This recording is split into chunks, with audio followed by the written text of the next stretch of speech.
Christ is risen. We're on the last day or two of May, and a little surprise that I got today changed the topic. Changed the topic to the fact that someone, our flower girl here, Sasha as she's known, presented or left a vase, this vase here behind me, a vase of spider mums, a really just beautiful vase, a simple presentation. And she was preparing flowers for the altar and for the Blessed Mother's altar, shrine in church. And she left me, she said, "Father, this is for your heaven window." And I said, here's the Holy Spirit telling me, today's conversation is on the presenting of flowers at the heaven window. In other words, the tool for the action prayer here is a vase. Every heaven window needs a vase that can be washed, drained, or whatever. And fresh flowers seasonally placed into that. Season is very important.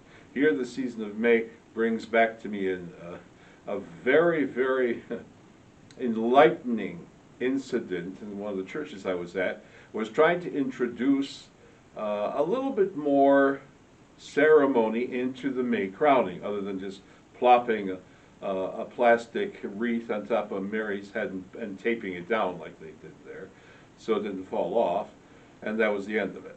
Well, so I organized the gentlemen into knights, and the gals who wore dresses that night led the procession, and the gentlemen were given long gladiola, and they made like a sword crossing over the gals that walked through them. Well, it wasn't easy to take a bunch of rural guys that all want to be cowboys and farmers and have hats on top of them, horses, and not the horses as much as pickup trucks and all that stuff. But I told them a gladiola is like, the word comes from the word for sword. So therefore, you're holding a sword. That's the way they held the gladiola, as a sword next to them. And you are going to be raising this flower sword, making an arch for the girls to come through and present each girl who is here in the procession with a flower. I said, you gotta practice giving a flower to your gals sometime, so how about practicing it in church? And then they would present it before Our Lady, the Blessed Mother. Well, everybody kind of looked at me, rolled their eyes and said, "Oh yeah, sure, Father." But there was this one guy, Dallas, okay, head of a rock band. Everybody did what he said, and if he didn't do it, nobody did it. Well, he was there, listened, said nothing stoically. We're waiting then, a couple weeks later, before the Mass, and he didn't show up. Everybody else is there, and I got these gladiolas, I'm not giving them out yet. And I explained them what we have to do, which they all understood. The gals were there. And finally I said, well, I got to give these gladiola. And as soon as I poured the first one out, here comes Dallas, walking down. He's got a nice dress shirt and a tie on, which you really never saw other than that. And I gave him the gladiola first. All the guys took it. They made the arch, presented the flower to their gal, and then the girl to the Blessed Mother for the crowning. Yes, presenting of flowers. It's something even guys got to do. I chuckle every year if I ever make it on Valentine's Day to the store, to a grocery store, and all the time these guys coming in from their business or their like with business suits on, or they got their jeans on a little fancier, and they're buying a steak, usually a fillet, and the other hand they got a rose, and it looks like they know what to do with the fillet, but the rose looks a little clumsy in their hands. Well, that's why guys got to practice this, presenting the flowers to their gal.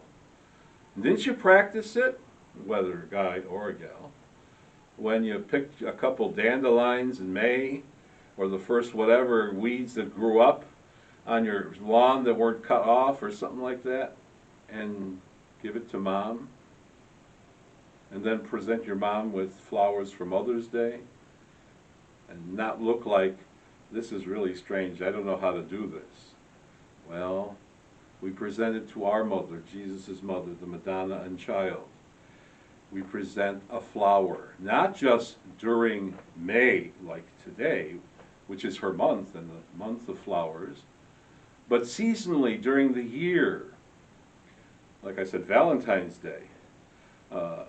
Also at your anniversary of your wedding, come home without a rose, or forget it. You got some problems at home, okay? Garland, hanging garland, beautiful garland of evergreen at Christmas time. Guys are usually in charge of that, or many times are.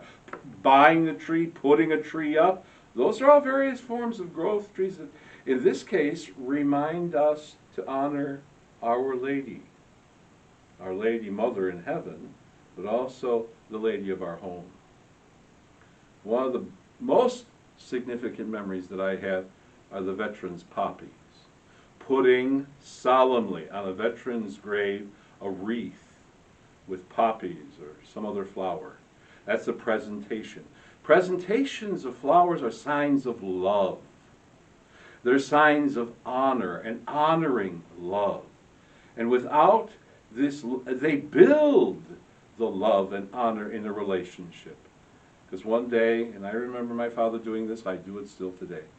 Every time he went to the cemetery, whether it was near or far, we had to take a flower and leave it on the grave, whether we dug it inside or just left it or put it in a vase, a sign of that enduring love after death. And a guy who knows a little bit about this, you don't have to be experts about flowers, gentlemen, but a guy who knows how to present a flower to his mother, Jesus' mother, and also appreciates his gal, and honors her that way, by the presentation of a flower and flowers at different times of the year and different seasons.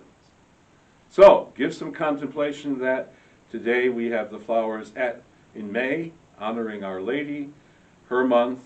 A couple of weeks ago, somebody brought lilacs, narcissus, beautiful. Left them at the door. We placed them before Mary. All at our heaven's door, which makes it alive. Real life here in the flower, in the placing of the flower and honoring of mother and ladies amongst us. Christ is risen.